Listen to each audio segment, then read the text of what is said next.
Hey guys, okay, I'm back for my latest update on the HCV treatment and how things are going. And I'm such a ditz. I just did this whole video on this, and I don't know what I did when I clicked off, it deleted it. Ah! Okay, so here I go again, round two. Okay, so and probably it's better because I got kind of wordy last time. I tend to do that for those of you who know me.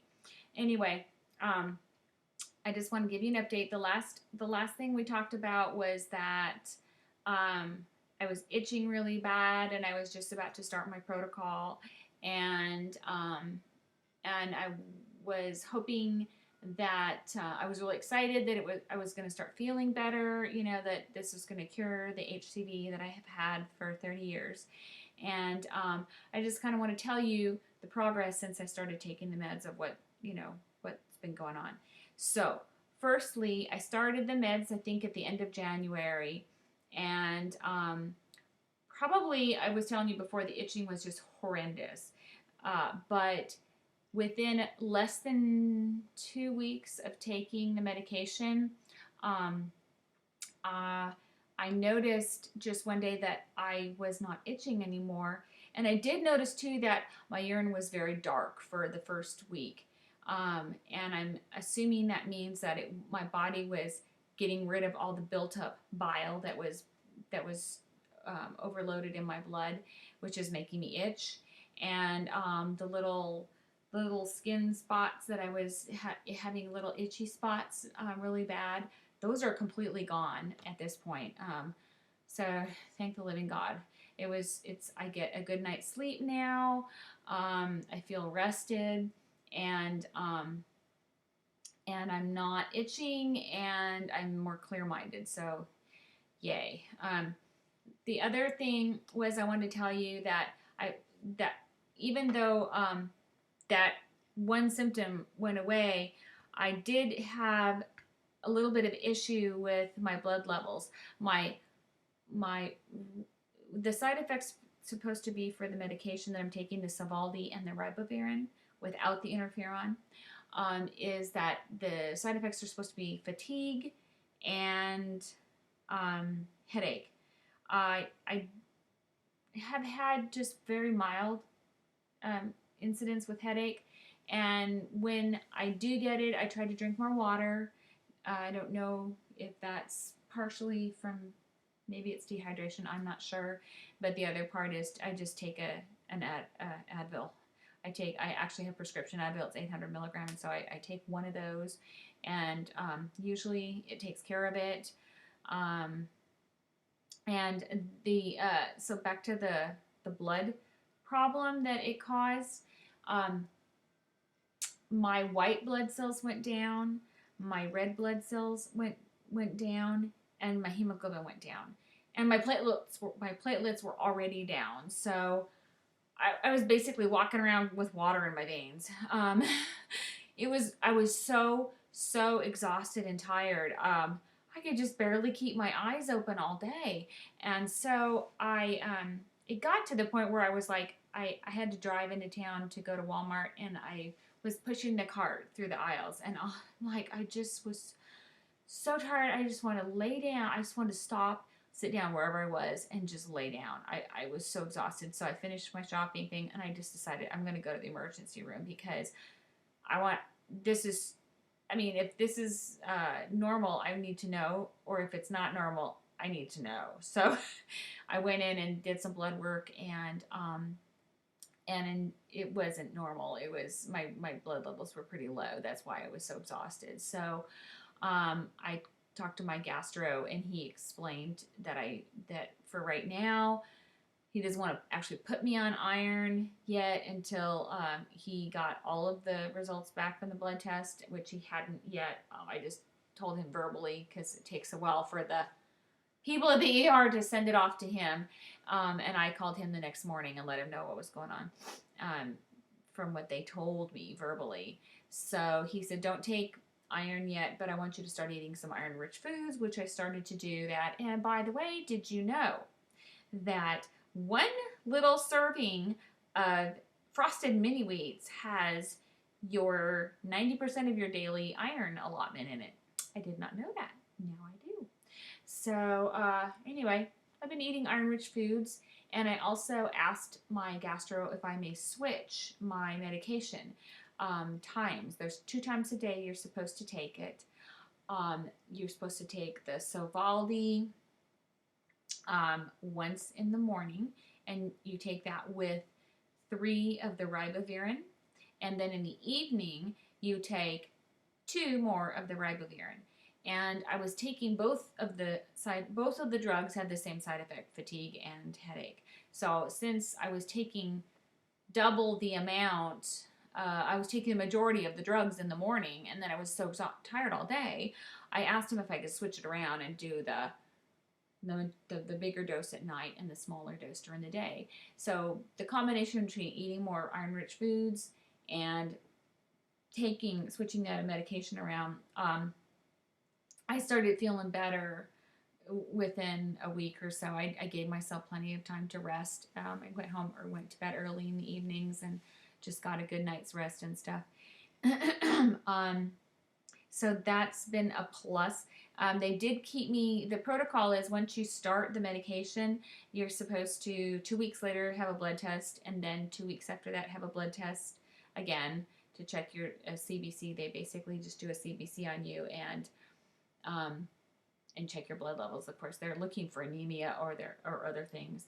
So they just, because that happened to me, they just kept me for another couple weeks. They kept me doing the every 2 week blood test. But this last one that I just did came up looking pretty decent. It was still low. They were all 3 the red blood cells, the white blood cells, and the hemoglobin were a little bit low, just a smidge below what they should be. So that's a good sign.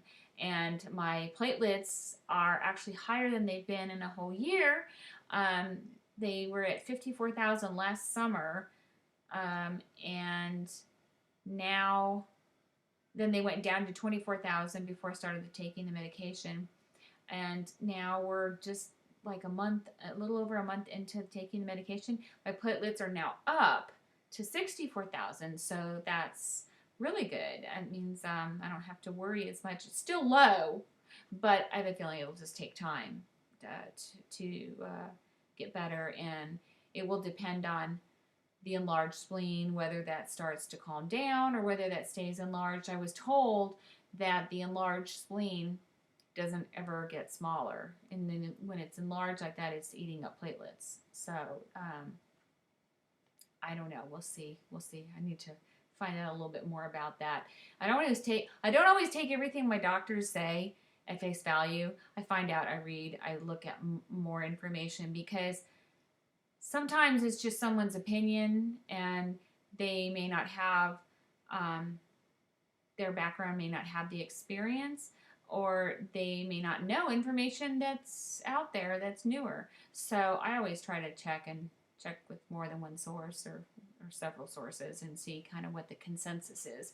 So I don't know, I haven't looked into that enough to find out whether or not my spleen will ever go back to normal, but I'm sure hoping it does.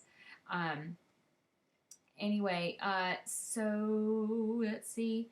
So now I'm back to the once a month blood test, so that's a really good thing. Just taking it day by day. I did ask my emergency room attendant to please check my my titers, which tell you how much of the virus is in your blood, because I want to try to do that every time I do the blood test, and I want to keep a monitor on how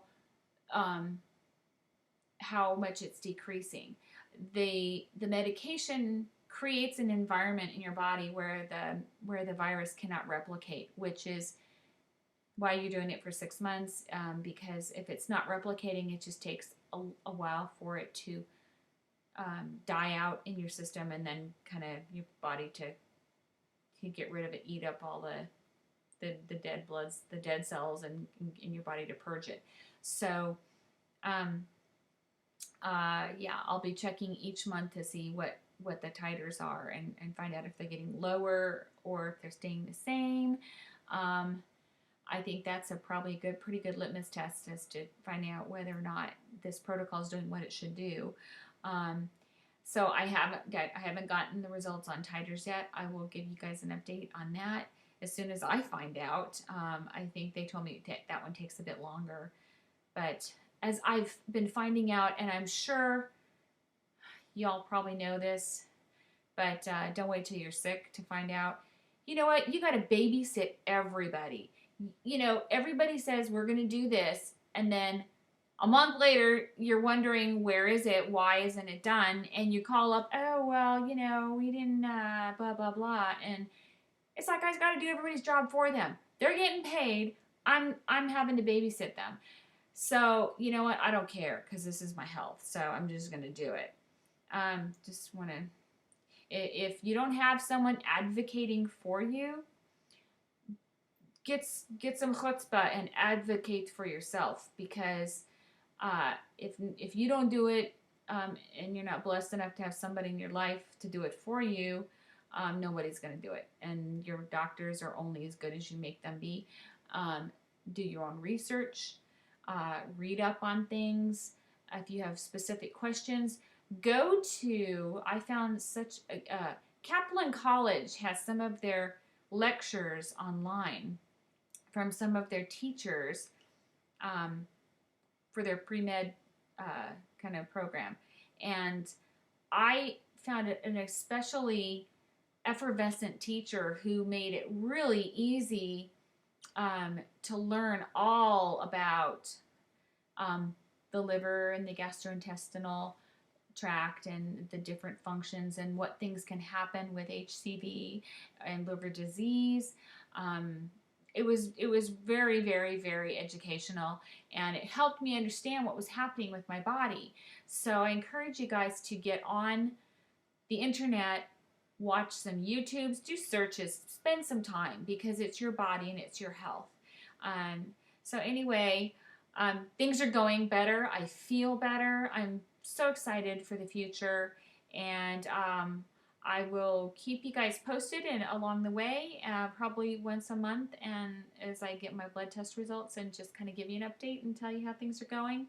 Anyway, I'm out here and living in the desert and started my new job. It's beautiful. It's breathtaking every single day. It's just gorgeous. Anyway, you'll have to do a search on YouTube and check out Portal, Arizona, Portal, and Rodeo, New Mexico. 2 little itty bitty towns in the middle of the desert in Arizona, and they're just beautiful, beautiful.